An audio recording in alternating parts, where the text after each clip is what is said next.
Isle, in a galaxy far, far away, a reader decided one day to ignore the 500 books on his shelf and instead venture out into the unknown and explore the vast universe of Star Wars.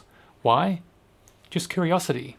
I decided one day, why don't I see how many novels are there in the Star Wars universe? I was very surprised, and that led down this path. I've now read maybe 4 or 5 Star Wars novels, and I will review each one. This one is Master and Apprentice. I guess I'm fortunate because I've discovered the Star Wars novel universe a few years after a lot of the books have been published, so I can read them in the order that they're intended. Now, Master and Apprentice is set roughly 8 years before The Phantom Menace. Most of this book focuses on Qui-Gon Jinn and Obi-Wan Kenobi. They're very different in how they approach the Force and how they think a Jedi should act. Qui-Gon Jinn is the Master, Obi-Wan is the Padawan, or apprentice. At the start of this novel, they're encountering the Hutt. Now, I found this to be a fantastic start to the novel. I wanted more of the Hutt. Unfortunately, we only get a few chapters of the Hutt, which I thought was a shame. Hopefully the Hutt return in future novels, but we know they do in future movies. Let's hope for more Hutt in the vast novel universe of Star Wars. And like any good Star Wars movie, the novels also have great villains. And I was taken by surprise by a few of the twists thrown in with these villains. Things popped up where I didn't expect them. Villains turned out to be semi-villains, maybe not as bad as once thought. Villains popped up out of the woodwork. It was a great aspect to this novel. There are 2 elements to this novel that I wish to discuss before we talk about plot. They're prophecy and politics. First, prophecy. Qui-Gon Jinn is very much into prophecy in this novel. He's explored it extensively, on and off, according to the novel, but he's a believer. Obi-Wan Kenobi, not so much, but he does know the prophecy because Qui-Gon Jinn has made him study it. What we find in this novel is prophecy keeps rearing up. That's because of events that happen on Pejal and its moon. Obi-Wan also notices these, even though he's not as a great believer in prophecy as Qui-Gon Jinn. The prophecies are almost a foreshadowing of what's going to come in the future movies and novels. I'm looking forward to seeing how this plays out in the novelizations of those movies. Even though I've seen the movies and I expect, some of the things that are going to happen will happen, I want to be surprised by what's in the novels anyway. And now to politics. Politics plays a big part in this novel. And it's not just the planetary politics of Pejal, it's also intergalactic politics because of a corporation that's mining Pejal's moon. Now, this gets a bit complex sometimes in the novel, but I think the author has done a great job of explaining all the political aspect that's occurring. On Pejal, we have a group that seems to be against the treaty that the future Queen will be signing in a few days, and that's the reason the Jedi are on the planet in the first place, but more to that later when we talk about plot. In the political aspect, it's serious but also comical because the main resistance group is made up of artists, dancers, musicians, people you don't expect who are going to protest in a violent way. Some of the key protest aspects of this book are very surprising and also laugh out loud moments. I found myself giggling many times through this novel because of that group.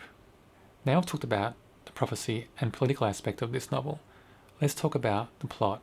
I don't like to give too much away about the plot because I don't want you shouting, spoiler alert, spoiler alert. That's not what I want to be about.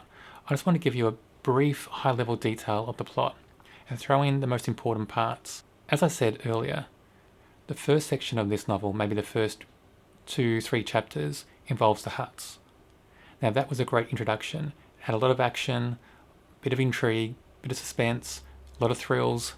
I loved it, and I wanted the Hutts to return in this novel. They didn't. I thought it was unfortunate that they didn't return, but hopefully they return in future parts. But it gave us a good introduction and how Qui-Gon Jinn and Obi-Wan Kenobi work together. And you see the differences in how they react to events and in their personalities.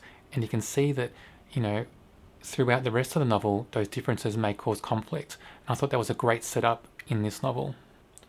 After their encounter with the Hutts, Qui-Gon Jinn and Obi-Wan go back to the Jedi Temple. While there, Qui-Gon, he's asked to be on the Jedi Council. It's such a big surprise to him because he's a Jedi that goes outside the box, outside the lines. He'd be the Lady Gaga of the Jedi Council, during Lady Gaga's first 2 albums probably. Obi-Wan is more mainstream, more like a Neil Diamond. He likes to stay in the lines, stay conservative, play the game, where Qui-Gon likes to just fly off on a whim, do things his way. Now, we see that this is playing out more in the novel. We saw it in the Hutts, we saw it here in Jedi Temple, we will see in later stages of the novel as well, those differences. Now, Qui-Gon does not want to tell Obi-Wan about this while they're at the Jedi Temple. He wants to wait till later. It's only when he finds out that Obi-Wan's already been told about it that he fesses up, and that causes conflict, and it causes a bit of mistrust between the two, and that plays out in the novel as well. So while they're at the Jedi Temple, thinking they're going to get a good rest, they find they're not. No rest for the wicked, I think. They're told to go to Rajal, protect a princess who's soon to be crowned queen. And this queen will then sign a treaty. And the treaty basically then strips powers away from the monarchy and gives the powers to a new democratic system. So basically the queen's signing her life away, really. She's going to be queen of nothing, just a figurehead, and the planet is going to have a new democratic political structure. So the Republic has asked Jedi for help in order to bring this about. But what the Jedi don't know, and probably the Republic as well, is that a corporation is mining the moon. This corporation is quite powerful, intergalactic in fact, and people suspect this corporation's probably been around for longer than the Republic. So you can imagine how powerful they are.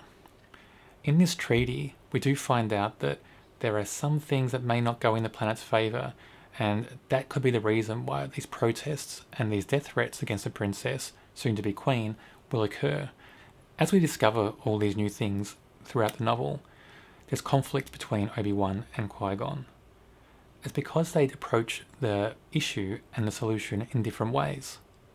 Qui-Gon suspects there's more to play here. The Force is involved. He feels something sinister. There's something in the prophecy that he thinks is related to all this. Obi-Wan's not so sure. He's more on the fence. He's more straight-laced, as we talked about before. The other Jedi on the planet, who's been there for the last 8 or so years, Rael, I think his name was, he just wants that treaty signed. He's done his job, he wants it signed. There's other reasons to play in that as well. There's a bit of a past with Rael where he had a Padawan of his own, and that Padawan died, and he just wants to see the Queen be crowned and live and be happy. He really doesn't care about anything else. That's also a bit of conflict in this novel as well, because you have 3 Jedi with 3 different ways of doing things, all trying to get to the same solution in the end, the same goal. But as the novel goes on, those goalposts do seem to shift a little bit because new things come to light, and that's what the author's done really well here. It's that same thing about plot. They've peeled away the onions, and they've just given us bits and pieces of that plot as we go along. And that's what I like about this, and I was surprised because I wasn't sure that a Star Wars novel would give me this type of thing. I thought a Star Wars novel would just be more plain sailing, kind of like give me everything at the start, play along with the plot a bit, not many surprises, not many twists, just be, quite, mediocre and middle level. But I was surprised because this novel gave me everything that I wanted in Star Wars and more. And I'm actually now a big fan of Star Wars novels. And after this, I did read, as I said, maybe 4 more after this, and I plan to read a lot more. Rating-wise, I'd probably give this one a 4. Now, I was tempted to give 4.5, but it's not, it's not wow level. It's a great novel. It's a great Star Wars novel for any person, whether you're a casual fan like me, whether you're a die-hard Star Wars fan who wants to read and watch everything there is about Star Wars. This is a great novel. So 4 out of 5 stars. I can't give any more, but I will be doing more reviews on more Star Wars novels as I progress. If you're a big Star Wars fan, if you're a casual Star Wars fan, drop me a comment. Let me know what you thought of this novel if you've read it. Let me know if you want to read it, if you've got any questions about it. I'm happy to talk about anything in the comments. Thanks for watching.